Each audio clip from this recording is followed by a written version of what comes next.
Hey guys, we're out here, we're getting the walls up.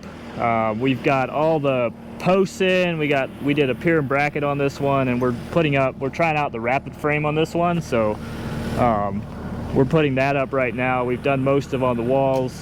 These ones here, we did leave the header off just mainly for shipping. It's 10 foot tall, so we're still have to do the header, but the rest of the panels are, you know, real straight and square, so we're putting them up. It goes up real fast, so we're gonna get them up, and the guys are gonna work on putting in all the rest of the pieces and all that. But they're pretty cool because, you know, if they're straight and square, you just pop them up, put them on your line, and put your post to it, level them, and then they're done. They already have their wall bracing in them, and then all you gotta do is the header. If you have a header, you know, we do a header system, so yeah, and it's done. Then we got bunch of roof panels out there, and we're gonna do too, and it seems to speed it up a lot, so we're pretty excited about it.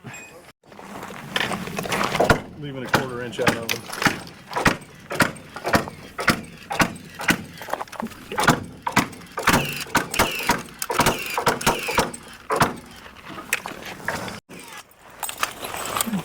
Right on the bottom. Okay, that's fine. That's in the panel. Come down a little bit. Yep, come down. So I wanted to show you guys a little bit how we do these piers, and figured I'd wait to show this till after the fact. So, and you guys will see some more of this stuff later on the concrete. But here, we got the piers, and obviously these are kind of concreted in, so to speak. But what we do is we set the top of the pier and the top of this wet set bracket right on top of the pier, but we keep the pier down to like the bottom of the concrete. That way, you know, you can still do your treated skirt board like you normally would on a pole barn and everything. You don't have to notch it around your pier, but also you don't have to set your bracket up off the pier, because then it's kind of sitting on stilts till you get the concrete poured.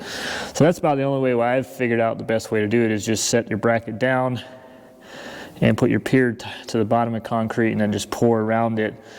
But you know, the outside is still covered and stuff, so your post is still protected. I mean, it's treated, it can be touching the concrete. It's not that big a deal, but that way, just how everything works out, that's the best way I figured out how to do it. Now on a porch where it's outside and it's exposed, and if you want to set your post before, you should probably keep them up and then pour around them, you know, or just how we did on this one is we just did dry set later after fact, because we use decorative ones. So, but yeah, in here it doesn't matter, it's all hidden, but as long as your post is still not touching, or there's no water going to come in from the outside, because it's going to be closed off out there. But that's the only way I figured out to do it, so show you guys, because that's been something that when I first started doing this, I wasn't sure how to like set it and everything to make it all come out.